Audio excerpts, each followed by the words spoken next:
What is an XXE attack and why should you care? If that question raises an eyebrow, stay tuned.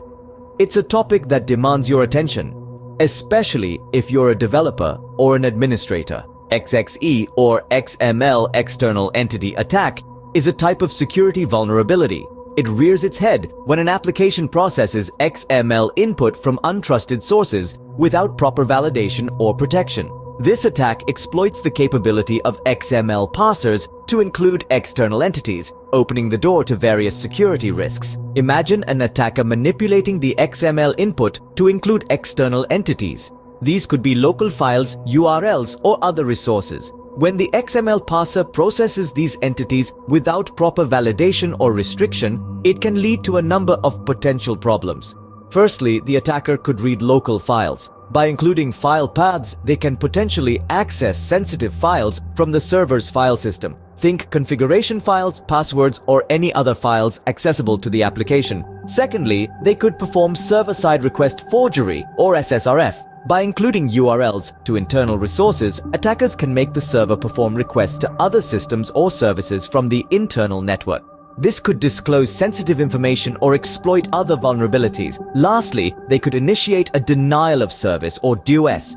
By crafting malicious XML payloads, the attacker can cause the XML parser to consume excessive resources, leading to a denial of service condition, making the application unavailable. So, how does one prevent XXE attacks? Start with input validation. Validate and sanitize user-supplied XML input and reject any external entities in user-provided XML data. Next, disable XML external entities. Configure XML parsers to disallow the use of external entities. For instance, in Java, you can set the for external entities too. Consider using safer APIs.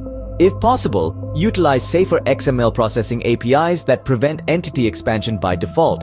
These could be found in newer versions of libraries and parsers.